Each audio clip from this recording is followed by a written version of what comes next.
Hey guys, it's Benjamin with Benjamin's Exotics, and in today's video, we're going to be comparing both of the most accurate sexing methods for ball pythons, which is popping versus probing. Now before I get into today's video, again, this is kind of a little disclaimer. If you don't want to see a snake get probed, if you don't want to see a snake have its hemipenes averted, don't watch today's video. We're going to have not too much, but definitely a few clips of that. And with that disclaimer out of the way, let's get straight into the video.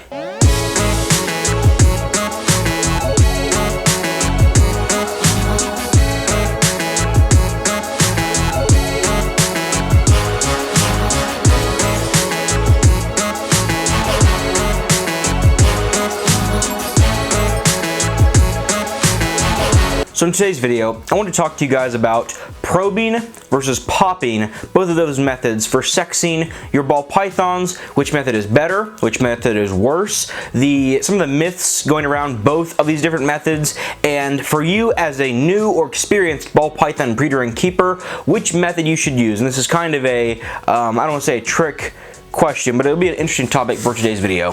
So most of the time when I talk to people nowadays about popping or probing, it's not something that's discussed a whole lot, but everybody either takes one side or the other. You know, when I talk to people like expos or other breeders that I know, lots of people will say, oh, I only ever pop ball pythons, or you should only ever probe, and I'm the only person that, you know, will probe ball pythons. And normally, not only will different people say, oh, only pop or only probe, they'll also have a bunch of different stories or a bunch of different myths about popping and probing. I've heard some people actually say that, oh, you should never probe ball pythons because if you probe them, you can make the snakes go unreproductive and actually damage the reproductive organs, which is not true. I mean, of course, if you take the probe and you're stabbing the snake, then maybe you could do some damage, but for the most part, no, unless you stab the snake, you're not going to make the snake go unreproductive by probing it. I've even heard some people on the other side about popping, so the guys that probe their snakes, they're anti-pop. So they'll say,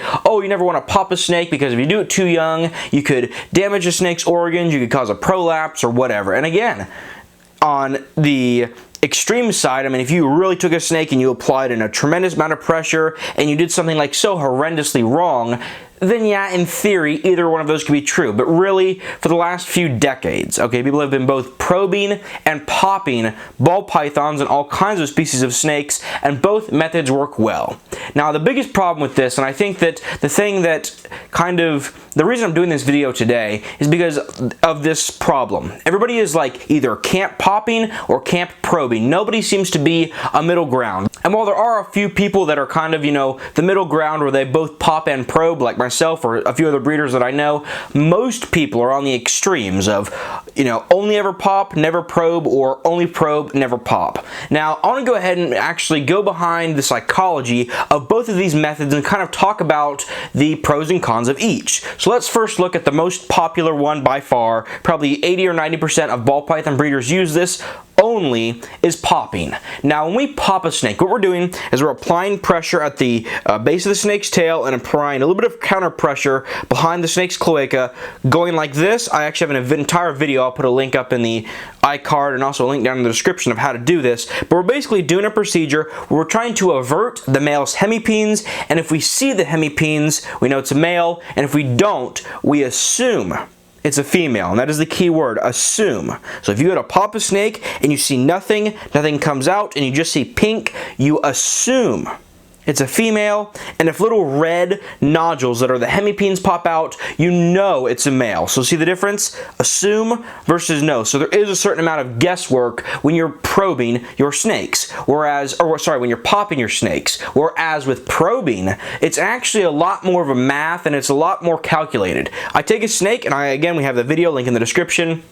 Take the snake's tail, we take the probe, we insert it into the cavity on the left and right side of the snake's cloacal opening. And we go down, we take some lubricant on the probe, of course, go down, and if it will only penetrate into the snake around, let's say, 2 to 4 scales would be a female, and then anything over 8 scales, to me, is a male. Now, while these two methods are the most accurate that we have, you know, some people say that you can just look at a snake and tell the sex. That's not true. true, or that you can look at the size of the base of the tail, and you can kind of, but really, these two methods, popping and probing, are the most accurate, and 99% of the time, both of these will work. However, it's the exceptions that matter, especially when you're, working with a bunch of snakes, sending out snakes to customers, and they're going to raise these snakes up for the next 2 to 3 years, and you don't want to waste 2 to 3 years of someone's time because you incorrectly sex a snake. So let's quickly look at two of the problems with both of these methods, popping and probing.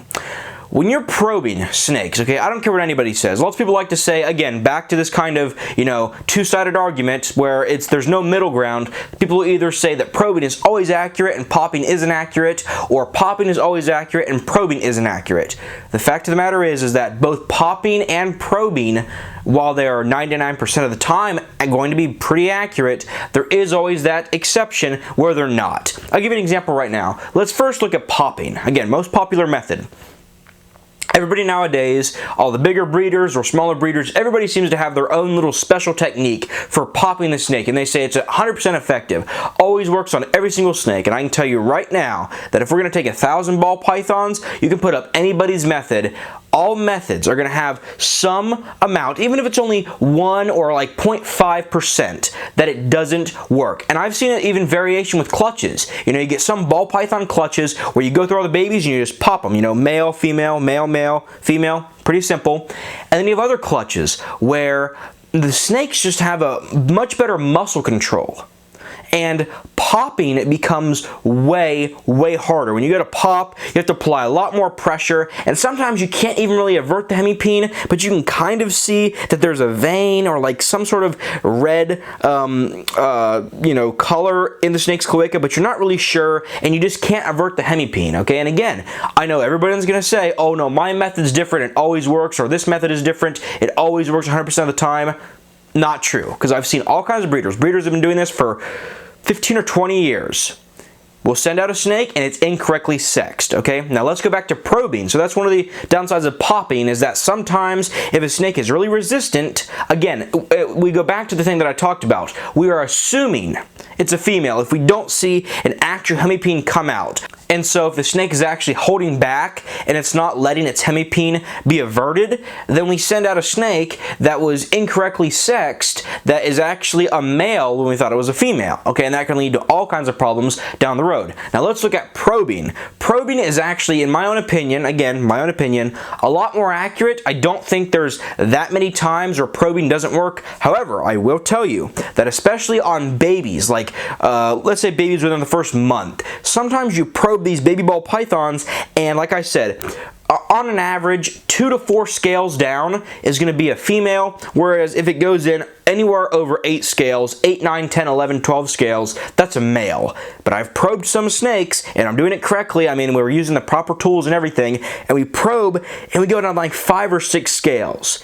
And you have to sit there and go, well, is it a female that just has a really big cavity, or is it a male that just doesn't have a very big hemipene, or what's going on? So both methods, both popping and probing, even though everyone says, oh, my method is better or this method is better, not true. Both methods, both popping and probing, can be ineffective. So if you are a new breeder or even an experienced ball python breeder, I highly recommend both popping and probing every single snake that you produce or every single snake that you get in your collection. Okay, I have personally been sold. I have one snake probably in the shed right now. This guy right here, this guy is actually one example of that. When this guy, I originally got this guy I think 5 years ago, a little bit maybe longer than that. He's of course in the shed, but this guy right here, I originally purchased this guy as a female spider back in maybe 14, I think it was, something like that. So this guy's like 6 years old. Purchased him as a female,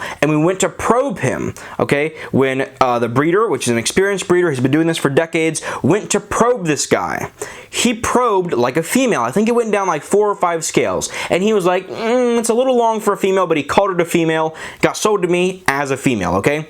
Raised this guy up, and then after about a year and a half, I saw him going to the restroom, and he actually averted, for whatever reason, both of his hemipenes when he was doing that. And I looked at that, and immediately I was like, oh my gosh, I don't think this is a female, and he's kind of small for female as well, so I think this is a male. Took him back to the breeder. The breeder, again, probed him. And again, this is a guy that I've known for probably the last 8 or 9 years. He's not an inexperienced guy. He has bred hundreds. And I'm lowballing when I say that, probably more like thousands of ball pythons, all kinds of species of snakes, blood pythons, sand boas, retics, Burmese, so he knows what he's doing. He probed this snake again on both sides, and again, both times, this guy's about 1.5 years old at that point, he probed as a female.